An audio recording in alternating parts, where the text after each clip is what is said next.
Next revision है, when a number is divided by itself the quotient is 1। अगर कोई number को हम उसी नंबर से डिवाइड करेंगे तो वो क्वोशंट में क्या आएगा, आंसर 1 आएगा। फॉर एग्जांपल 5 है, अगर हम 5 को 5 से डिवाइड किए तो 5 1 ज़ा 5। ओके, इस तरह क्वोशंट क्या आया, 1। When a number is divided by 1, the quotient is the number itself। अगर कोई नंबर को हम 1 से डिवाइड करते हैं तो अगर हम 1 को 5 से डिवाइड कर रहे हैं, हम 1 से 5 डिवाइड कर रहे हैं तो नंबर एज इट इज़ 5 ही आएगा। Okay, when we divide 0 by any number except 0, the quotient is 0। we cannot divide by 0। अगर कोई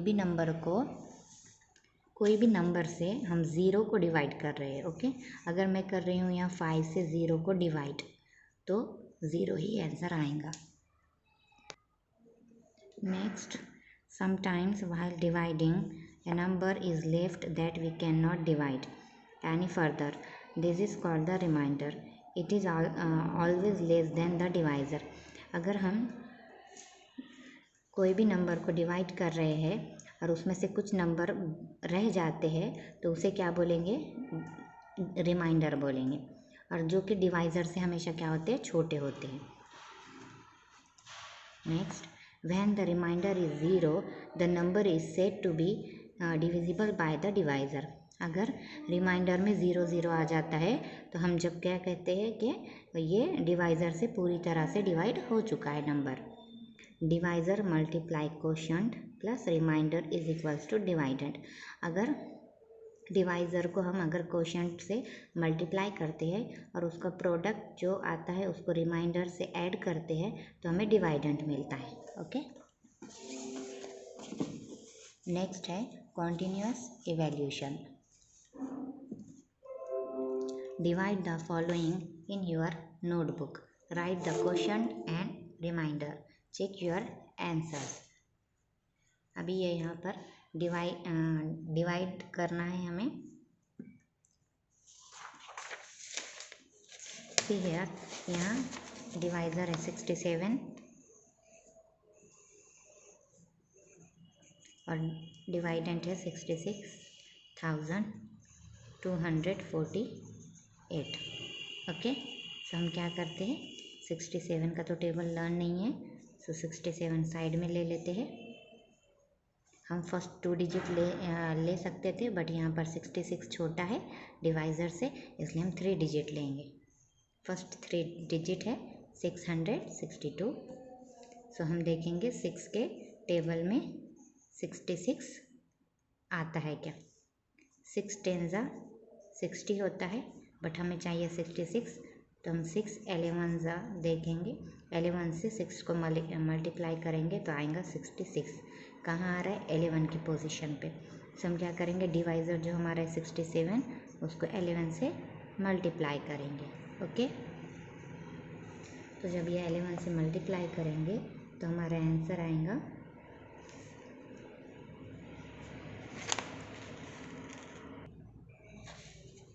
737 आएगा। ओके, लेकिन हमें चाहिए कितना, 662 चाहिए।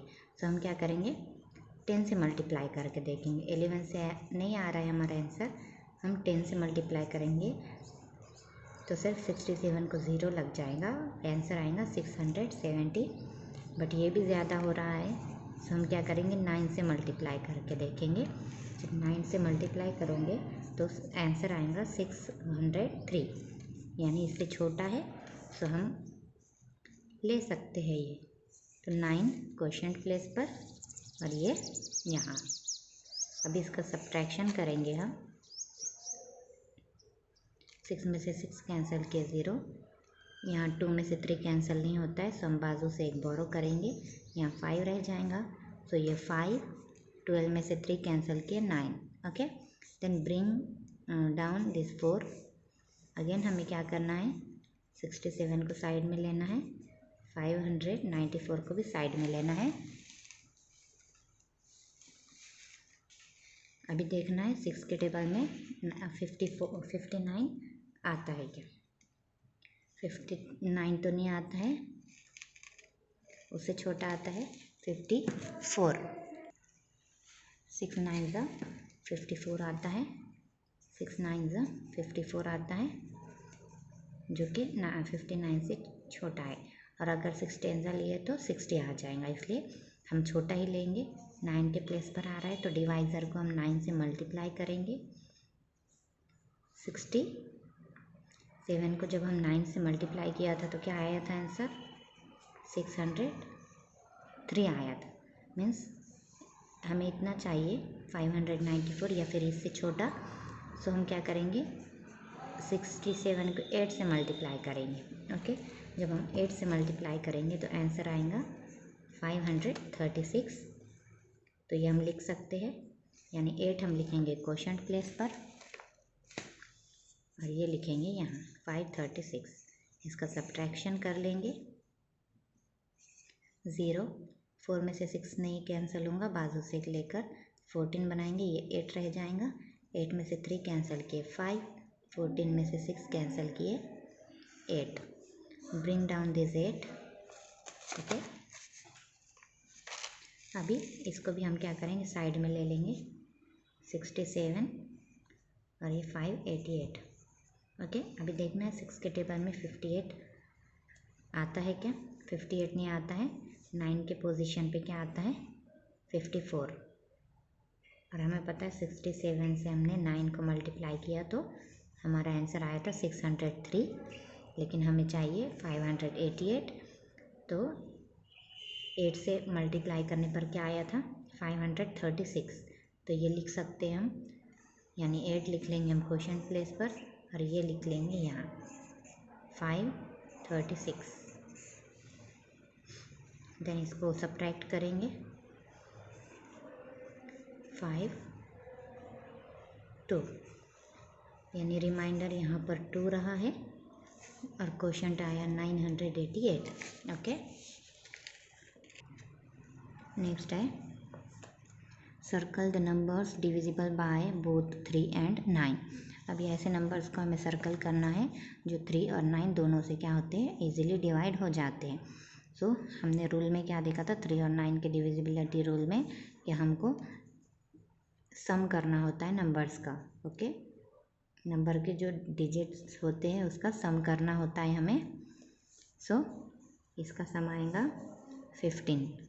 15 3 से तो डिवाइड होता है बट 9 से नहीं होता है, सो ये सर्कल नहीं होगा। 6642 इसका एडिशन आता है 18। 18 3 के टेबल में भी आता है और 9 के टेबल में भी आता है। ओके, 3 6 ज़ा 18, 9 3 ज़ा 9 2 ज़ा 18। ओके, सो इसको सर्कल कर लेंगे। देन 7395, इसका एडिशन आता है 24। 24 जो है वो 3 के टेबल में आता है बट 9 के टेबल में नहीं आता, सो इसको सर्कल नहीं होगा।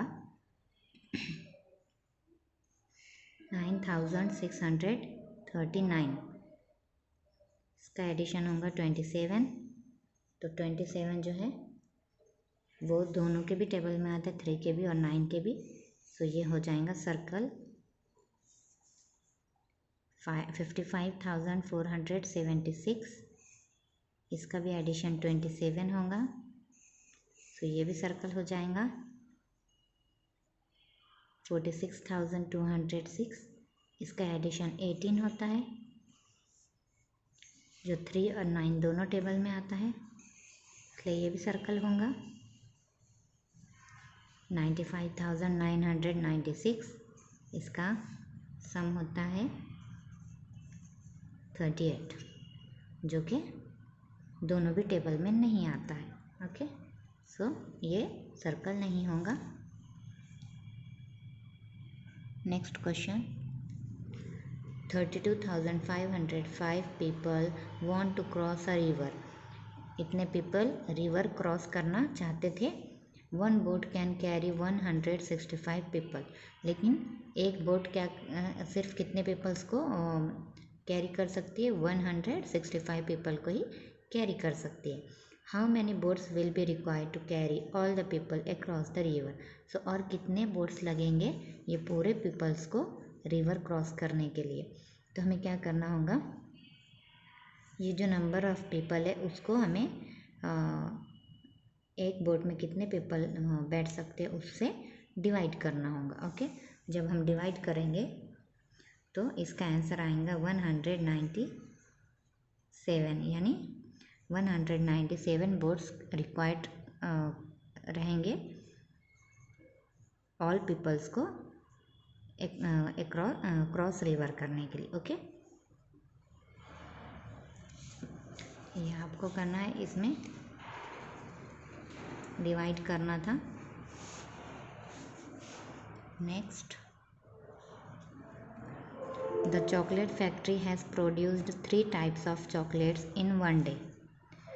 वन डे में कितने चॉकलेट्स प्रोड्यूस कर रही है एक फैक्ट्री? देखिए यहाँ पर wafer chocolates 48,954, nutty chocolates 76,895, chocolate balls 56,895। इससे रिलेटेड कुछ क्वेश्चंस है। 6 wafer chocolate are put in one pack. अभी इसके पैकेट्स बनाए हैं। ये सब वेफर चॉकलेट्स क्या थे? खुले खुले रखे हुए थे। अब उसको क्या किया, एक पैक में पैक कर दिया है। ओके, एक पैकेट में पैक कर लिया है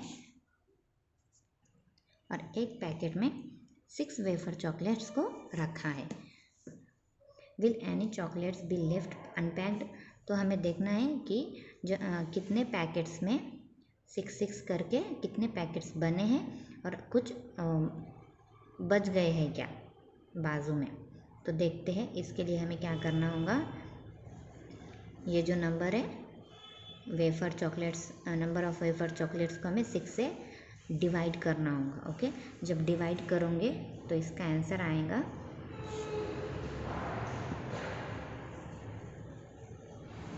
8,159 पैकेट्स बनेंगे इसके, और लेफ्ट कोई भी चॉकलेट नहीं रहेगा, पूरे पैक हो जाएंगे। Okay, next, 10 nutty chocolates are put in one pack. अभी नटी चॉकलेट्स को क्या किए, वन पैकेट में 10 नटी चॉकलेट्स पैक किए। Will any chocolates be left. Pack करने के बाद कोई चॉकलेट रह गया है क्या? If yes, how many. अगर रहा है तो कितने? How many pack will be made, और कितने पैक बने हैं। तो इसको भी क्या करना होगा, number of nutty chocolates divided by 10 करना होगा। जब इसको डिवाइडेड बाय 10 करेंगे तो इसका आंसर आएगा 76,895 और 5 रिमेनिंग रहेंगे बाजू में। ये पूरे पैक बन गए हैं, इतने पैकेट्स बने हैं जिसमें 10 नटी चॉकलेट्स पैक है और 5 रिमेनिंग रह गए हैं। ओके, बाजू में। सो 5 रिमेनिंग रह गए हैं और how many packs will be made. So और कितने क्या करना पड़ेगा, पैक्स बनाना पड़ेगा। तो 5 के लिए, सो इसके लिए एक ही पैक बनाएंगे, बट एक पैक में तो 10 नटी चॉकलेट्स थे और यहाँ सिर्फ बचे हैं 5। Okay, 9 chocolates balls are put in one box. एक बॉक्स में 9 नटी चॉकलेट बॉल्स को रखे हैं। 9 चॉकलेट बॉल्स का एक बॉक्स हुआ है। ओके, एक बॉक्स में कितने चॉकलेट बॉल रखे? 9। Will any chocolate balls be left. पूरे रख देने के बाद बॉक्स में क्या कोई रह गया है बाजू में? How many more chocolate balls can be made to fill up one more box. Okay, so क्या करना होगा, हमें इसको भी नंबर ऑफ चॉकलेट बॉल्स से डिवाइड करना होगा 9 को। सो जब इसको डिवाइड करेंगे तो इसका आंसर आएगा 6321 और लेफ्ट जो चॉकलेट रहेंगे उसकी क्वांटिटी क्या रहेंगी, हाउ मैं will any chocolate ball be left, तो यस यहाँ पर 6 बॉल्स जो है वो लेफ्ट रहेंगे और एक बॉक्स में 9 चॉकलेट बॉल्स पैक किए थे और 6 रह गए हैं साइड में। सो हमें 1 मोर बॉक्स पैक करने के लिए यहाँ पर 3 चॉकलेट्स हमें और बनाने पड़ेंगे, तो हम फिर एक बॉक्स पैक हो जाएगा। Okay,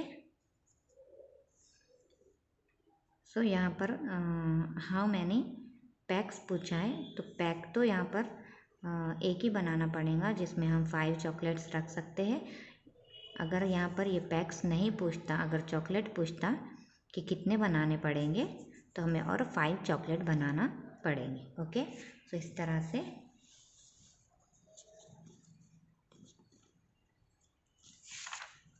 use the test of divisibility and all of the above problems can be answered without any actual division। और हम विदाउट पेपर पेन के भी इसको कर सकते हैं। इस तरह हमारा यहाँ पर चैप्टर नंबर 4 डिवीजन ये यहाँ कंप्लीट हुआ है। इसकी आपको अच्छे से प्रैक्टिस करनी है ताकि आप अच्छे से अच्छा एग्ज़ाम दे पाए। Okay, thank you for watching.